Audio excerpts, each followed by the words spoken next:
मुझे बताते हुए अत्यंत प्रसन्नता है कि मोदी जी के लिए सरकार बना पाना अत्यंत मुश्किल है। हिंदू मुसलमान ये इशू करके वो अपनी राजनीति चलाना चाहते हैं और हिंदू मुस्लिम को बांटना चाहते हैं। पिछले 10 सालों में विपक्ष के नेताओं को परेशान करने में ही अपना समय उन्होंने गुजारा, चाहे वो ईडी का केस हो, चाहे इनकम टैक्स का हो, चाहे सीबीसी से केस डलवाना हो, चाहे सीबीआई का हो, ये करवाते हैं। आप अमीरों के पक्ष में और गरीबों को गरीब रखना चाहते हैं, अमीरों को अमीर बनाना चाहते हैं। कहीं भी इस बार ये नहीं नजर आ रहा है कि मोदी आगे आने वाली है, जीतने वाली है, लेकिन उसको रोकने के लिए हम जो कार्यक्रम करना चाहिए वो इंडिया अलायंस वाले कर रहे हैं और उनको जरूर रोकेंगे, उसको आगे बढ़ने नहीं देंगे। उनको हराने के लिए जितने नंबर होना चाहिए वो गठबंधन के पास है।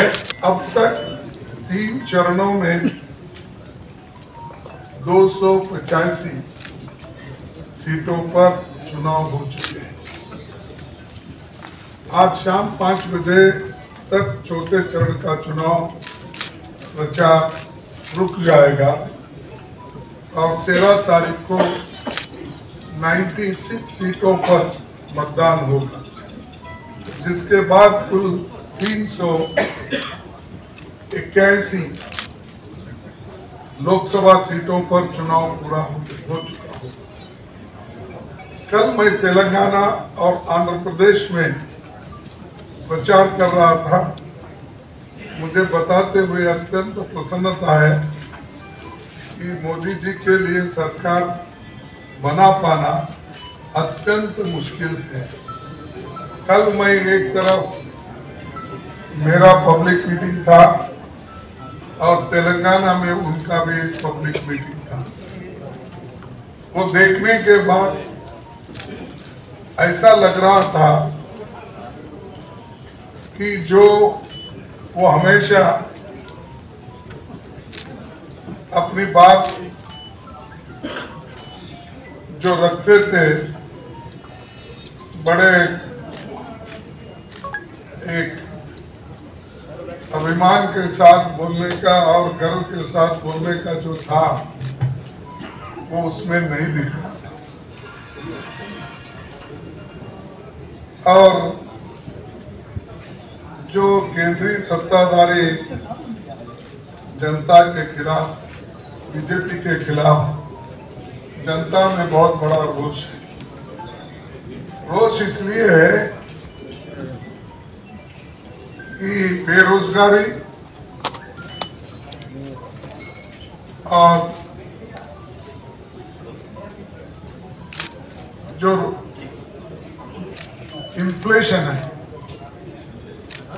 ये इतना बढ़ रहा है कि सामान्य जनता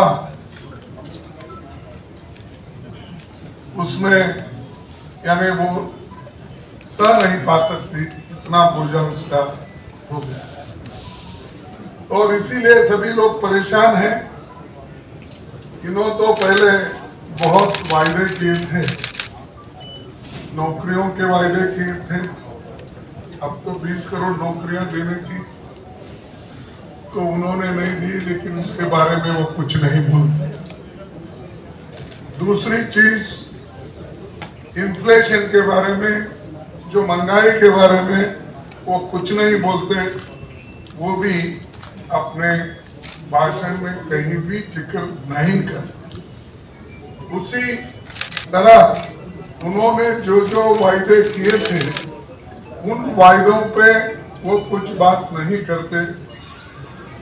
और डेवलपमेंट में उन्होंने क्या किया 10 साल में, उसके बारे में वो लोगों को जो समाधान कारक उत्तर मिलना चाहिए उसके बारे में भी वो कुछ नहीं बोलते। और हर चीज किसानों से लेकर युवाओं से लेकर मजदूर तक और महिला तक परेशान है। तो ये जो है परेशानी उनको आज इस चुनाव में परेशान कर रही है। और हमेशा हर बात पे वो धर्म के राजकारण पे ही आते हैं। हिंदू मुसलमान हर चीज कोई संबंध नहीं रहता, लेकिन वो हिंदू मुसलमान ये इशू करके वो अपनी राजनीति चलाना चाहते हैं और हिंदू मुस्लिम को बांटना चाहते हैं। लेकिन जनता इस बार समझ गई है कि ये बांट रहे हैं लोगों को अपने लिए या लोगों के डेवलपमेंट के लिए। वो ये नहीं कर रहे हैं सिर्फ वोट बटोरने के लिए ये काम कर रहे हैं। ये लोगों के ध्यान में आया है। पिछले 10 सालों में विपक्ष के नेताओं को परेशान करने में ही अपना समय उन्होंने गुजारा। और जब परेशान करते हैं, चाहे वो ईडी का केस हो, चाहे इनकम टैक्स का हो, चाहे सीबीसी से केस डलवाना हो, चाहे सीबीआई का हो, ये करवाते हैं और उनको आह्वान भी करते हैं, आइए हमारे साथ जुड़िए, मिलेंगे, मिल के काम करेंगे। मुझे हंसी आ रही थी कल महाराष्ट्र में उन्होंने नंदुरबार या कहीं ये बोला कि अगर पवार साहब वहां रह के मरने के बजाय, उद्धव ठाकरे वहां रह के मरने के बजाय ये कांग्रेस में जाके ये अच्छा होगा कि वो हमारे साथ रहे और वो अपनी इच्छा पूर्ति करे। और हम वो उनकी इच्छा को पूर्ति करने के लिए तैयार हैं। क्या एक प्राइम मिनिस्टर ऐसा कह सकता है? जो प्राइम मिनिस्टर अपनी बात को रखने का पहले काम करना चाहिए, आपके डेवलपमेंट क्या है, आपने काम कितना किया, उससे देश को कितना लाभ हुआ और देश कितनी तरक्की की है, ये कहो। अब इतने बड़े बड़े सरमाएदार होते कि ये जो अमीर है, अमीर के कर्ज 16 लाख करोड़ माफ कर दिया और गरीब किसानों का आपको नहीं आता याद। लेकिन जब मेरी सरकार थी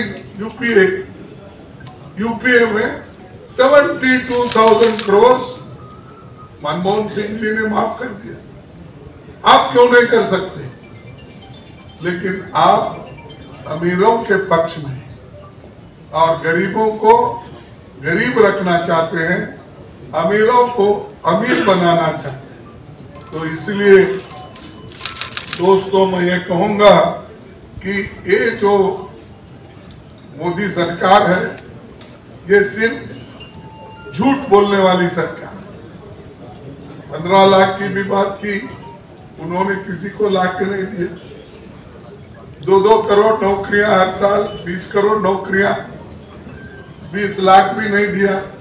सरकार में जो 30 लाख नौकरियां खाली है वो नहीं दिया। जो ऑलरेडी कमिटेड है, जिसके लिए बजट रखा जाता है, वो नौकरियां भी वो नहीं दे रहे। तो ये मोदी जी की इच्छा क्या है कि डेली वेजेस पे और कॉन्ट्रैक्ट लेबर से देश चलाना, सरकार चलाना ये चाहते हैं। लेकिन आरएसएस के लोगों को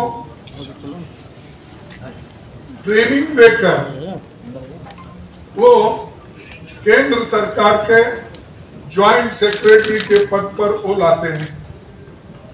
वहां पर की पोस्ट जो होते हैं, निर्णय लेने के पोस्ट जो होते हैं, वो उनको देते हैं और बात तो गरीबों की करते हैं, लेकिन काम अमीरों का करते हैं। तो इसीलिए मैं ये आपके माध्यम से जनता से अपील करता हूं कि हमने इंडिया अलायंस पार्टनर्स जितने भी हैं, एकजुट होकर हम लड़ रहे हैं। मैंने तो हर स्टेट का दौरा किया, वेस्ट बंगाल छोड़ के बाकी सभी स्टेट में मैंने दौरा किया। मालदा कभी कभी क्या होता है, बिहार मालदा ये सब नजदीक रहने से मिक्सचर हो जाता, तो सब जगह फिरे। अब जम्मू कश्मीर तो बाकी है, लेकिन छोड़ दीजिए। लेकिन इतना मैं घूमा जितनी मेरी ताकत हो सकती है इस उम्र में, लेकिन कहीं भी इस बार ये नहीं नजर आता है कि मोदी आगे आने वाली है, जीतने वाली है। लेकिन उसको रोकने के लिए हम जो कार्यक्रम करना चाहिए वो इंडिया अलायंस वाले कर रहे हैं और उनको जरूर रोकेंगे, उसको आगे बढ़ने नहीं देंगे। उनको हराने के लिए जितने नंबर होना चाहिए वो गठबंधन के पास है और इस बार वो प्रधानमंत्री नहीं बनेंगे, ये एक हमारा सबका दावा है। YouTube पर सब्सक्राइब और Facebook पर लाइक जरूर करें।